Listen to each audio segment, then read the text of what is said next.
প্ৰথম ভিডিঅ'টো মই আপোনালোকক দেখুৱাওঁ এটো আপোনালোকৰ কেমেৰাত যদি আপোনালোকে ধৰিব পাৰে আপোনালোকৰ ওচৰত আছে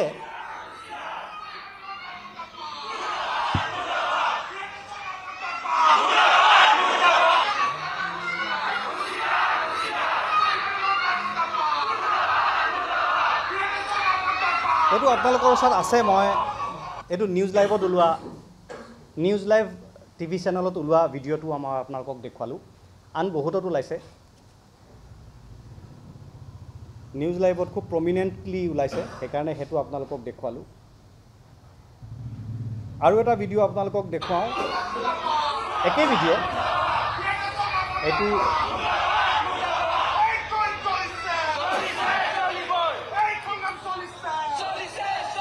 এটো সত্য দা ট্ৰুথ বুলি যেটো পোৰ্টেল আছে তাত ওলাইছিলে এনেকুৱা আৰু বহুতত ওলাইছে এটো এটা অতি গৰিহণাযোগ্য কাম ৰাজনীতি কৰিবৰ কাৰণে অজস্ৰ ঠাই আছে ৰাজনীতি কৰিবৰ কাৰণে অজস্ৰ বিষয় আছে আমাৰ প্ৰিয় শিল্পী ৰাইজৰ মৰমৰ শিল্পী গণকণ্ঠ বুলি যাক মানুহে ক'বলৈ আৰম্ভ কৰিছে আমি অনুভৱ কৰোঁ তেখেত সুধা কণ্ঠৰ পিছত গণকণ্ঠ তেখেত সেইগৰাকী গণকণ্ঠ শিল্পীৰ সমাধিস্থল যাক আমি জুবিন ক্ষেত্ৰ বুলি কৈছোঁ তাত গৈ কোনেও ৰাজনৈতিক কাম কৰক এনেকুৱা ধৰণৰ চিঞৰ বাখৰ হুলস্থুল কৰক এটো কোনেও নিবিচাৰে এটোক আমি গৰিহণা দিছোঁ কিন্তু যেহেতু আমি এটা ৰাজনৈতিক দল আমি বিভিন্ন বিষয় চালিজাৰি চাব লাগে পৰ্যালোচনা কৰাটো আমাৰ কাম আমাৰ দায়িত্বৰ ভিতৰত পৰে গতিকে আমি অলপমান অনুসন্ধান কৰিবলৈ চেষ্টা কৰিলো যে এই কামটো কোনে কৰিছে তাৰ আগতে আপোনালোকক আৰু এটা কথা কৈ দিওঁ যে যেতিয়া সেই ঘটনাটো ঘটিল যোৱা পৰখি তাত কেইজনমান মানুহে এনেকুৱা ধৰণৰ এই জুই জ্বলিছে জ্বলিবই কিবা কিবি এনেকুৱা ধৰণৰ শ্লোগান দিলে আৰু তাৰ পিছত দেখিলোঁ নিউজ লাইভৰ বাতৰিটো আপোনালোকক দেখুৱালো ভিডিঅ'টো ট্ৰুথৰ ভিডিঅ'টো আপোনালোকক দেখুৱালো অন্যান্য কৰবাত এনেকুৱা ভিডিঅ' ওলাইছে দেখিলো বিজেপি দলে অফিচিয়ালি এখন প্ৰেছ কনফাৰেন্স আয়োজন কৰিছে এইখন বিজেপি দলৰ অফিচিয়াল প্ৰেছ কনফাৰেন্সৰ আমাৰ জুবিন ক্ষেত্ৰ ভিডিঅ' সোণাপুৰৰ যে জুবিন ক্ষেত্ৰ যে পবিত্ৰ ক্ষেত্ৰ এই পবিত্ৰ ক্ষেত্ৰত যোৱাকালি আমি বহু ভিডিঅ' আপোনালোকে সকলোৱে পাইছে যে যোৱাকালি একাংশ মিয়াই সেই সোণাপুৰৰ জুবিন ক্ষেত্ৰৰ পবিত্ৰতা বিনষ্ট কৰি চৰকাৰৰ বিৰুদ্ধে আন্দোলনস্থলী হিচাপে ব্যৱহাৰ কৰিবলৈ কৰাৰ ভিডিঅ' আপোনালোকৰ ওচৰত আছে ছ'চিয়েল মিডিয়াত আছে গতিকে মই গোটেই ভিডিঅ'টো বজাই আপোনালোকৰ সময় নষ্ট কৰিব খোজা নাই দেখিলোঁ বিজেপি দলে আনুষ্ঠানিকভাৱে তাৰ প্ৰতিক্ৰিয়া প্ৰকাশ কৰিছে আপোনালোকে মন্ত্ৰী বিমল বৰা ডাঙৰীয়াৰ ছ'চিয়েল মিডিয়াৰ পোষ্ট চাব ফেচবুকৰ পোষ্ট চাব মন্ত্ৰী বিমল বৰা ডাঙৰীয়াই সেই ভিডিঅ'টো শ্বেয়াৰ কৰিছে আন বহুতে কৰিছে এগৰাকী সাংবাদিক দেখিলোঁ তেখেতৰ ছ'চিয়েল মিডিয়াত তেখেতৰ পৰিচয় দেখিলোঁ তেখেত এগৰাকী সাংবাদিক কোনোবা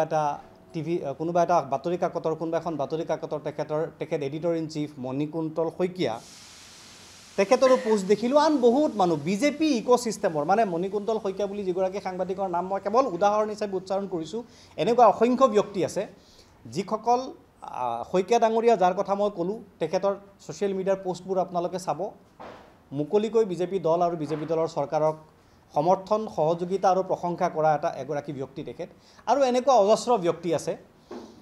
বিজেপি ইক'চিষ্টেমত যিমান মানুহ আছে বিজেপি ইক'চিষ্টেমৰ যিসকল যিবোৰ টিভি চেনেল বা পোৰ্টেল আছে তেওঁলোকে এই বাতৰিটো আৰু এই ভিডিঅ'টো খুব বহলভাৱে প্ৰচাৰ কৰিছে আৰু তেওঁলোকে কৈছে যে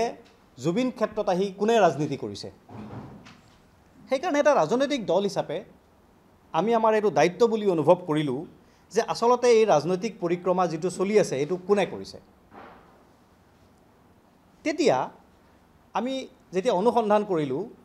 অনুসন্ধান কৰি আমি কেইটামান বৰ আচৰিত চিন্তা উদ্ৰেককাৰী বিস্ফোৰক সন্দেহজনক তথ্যৰ আমি সন্ধান লাভ কৰিলোঁ আপোনালোকক মই এটা ভিডিঅ' দেখুৱাওঁ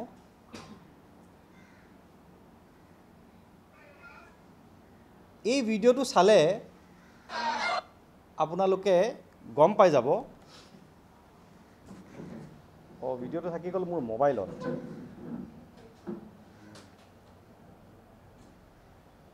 মোৰ মোবাইলৰ পৰা ভিডিঅ'টো ল'ব লাগিব এইটো ভিডিঅ' সৰি এইটো ভিডিঅ' আপোনালোকক দেখুৱাম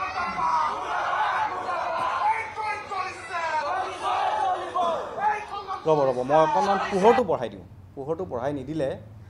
আপোনালোকৰ তাৰ পৰা চাবলৈ অসুবিধা হ'ব পাৰে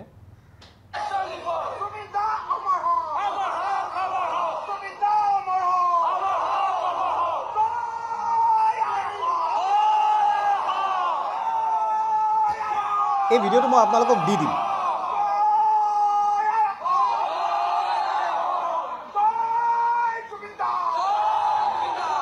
এতিয়া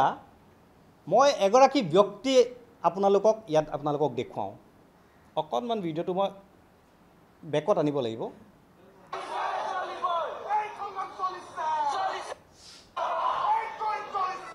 এই মানুহজন চাওক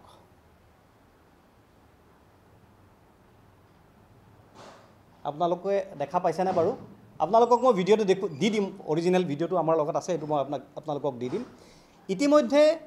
মই যেটো নিউজ লাইভৰ ভিডিঅ' দেখুৱালোঁ মই যেটো ট্ৰুথৰ ভিডিঅ' দেখুৱালোঁ বা অন্যান্য যিবোৰ ভিডিঅ' ছ'চিয়েল মিডিয়া বা মেইন ষ্ট্ৰীম মিডিয়াত ওলাই আছে সেই ভিডিঅ'টোৰে মানুহবোৰৰ মুখবোৰ ওপৰৰ পৰা দেখুৱাইছে তলৰ পৰা দেখুৱা নাই এই ভিডিঅ'টো তলত কোন বহি আছে পিছফালৰ পৰা লোৱা এটা ভিডিঅ' এই ভিডিঅ'টো মই আপোনালোকক দেখুৱাই আছোঁ এই ভিডিঅ'টোত এই মানুহজন যাৰ মুখত কাঁহটো মাৰি দিয়া আছে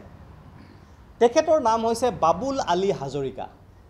আমি যিমানখিনি খবৰ পালোঁ তেখেতৰ নামটো হৈছে বাবুল আলী হাজৰিকা তেখেত গোলাঘাটৰ মানুহ তেখেত আমচু খিলঞ্জীয়া বুলি এটা সংগঠনৰ মুখ্য সাংগঠনিক সম্পাদক ছ'চিয়েল মিডিয়াত তেখেতৰ প্ৰফাইল আছে পেজ আছে চাগে আপোনালোকে কনফাৰ্ম কৰি ল'ব তেখেত ছ'চিয়েল মিডিয়াত এগৰাকী এক্টিভ ব্যক্তি তেখেতৰ নামটো হৈছে বাবুল আলী হাজৰিকা আমচু খিলঞ্জীয়া বুলি এটা সংগঠন আছে এই সংগঠনটো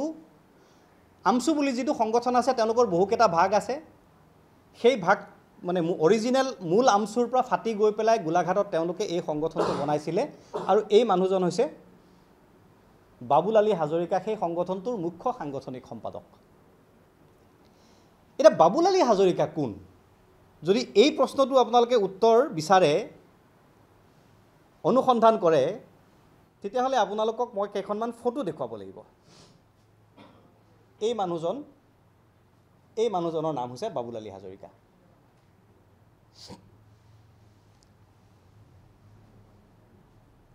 এখেতৰ লগত এইগৰাকী ব্যক্তি হৈছে বিধায়ক মাননীয় বিধায়ক শ্ৰী বিশ্বজিৎ ফুকন ডাঙৰীয়া সৰুপথাৰৰ বিধায়ক আপোনালোকে নিশ্চয় চিনি পায় বিজেপি দলৰ সৰুপথাৰৰ বিধায়ক এপেক্স বেংকৰ তেখেত অধ্যক্ষ মুখ্যমন্ত্ৰী মহোদয়ৰ ঘনিষ্ঠ ব্যক্তি তাৰ লগত এইগৰাকী থিয় হৈ আছে মাননীয় মন্ত্ৰী পীযুষ হাজৰিকা ডাঙৰীয়া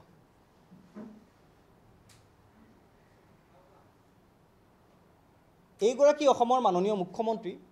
ডক্টৰ হিমন্ত বিশ্ব শৰ্মা বেলেগ এখন ফটো মাননীয় মুখ্যমন্ত্ৰী ডক্টৰ হিমন্ত বিশ্ব শৰ্মা ডাঙৰীয়া এইগৰাকী আপোনালোকে ধৰিব পাৰিছেনে মাননীয় বিধায়ক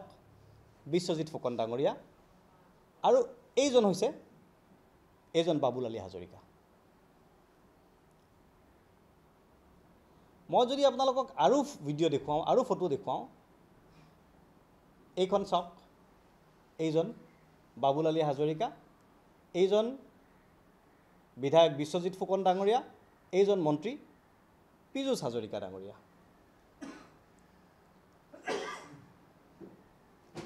এতিয়া আপোনালোকক মই এটা ভিডিঅ' দেখুৱাওঁ এই যিটো সংগঠন এই গোটেই সংগঠনটো এই কামটোত জড়িত হৈ আছে বুলি আমি ক'ব খোজা নাই এইটো সংগঠনটোৰ সভাপতিগৰাকীয়ে নেতৃত্বই স্পষ্টীকৰণ দিব কিন্তু এটা ভিডিঅ' আপোনালোকক দেখুৱাওঁ।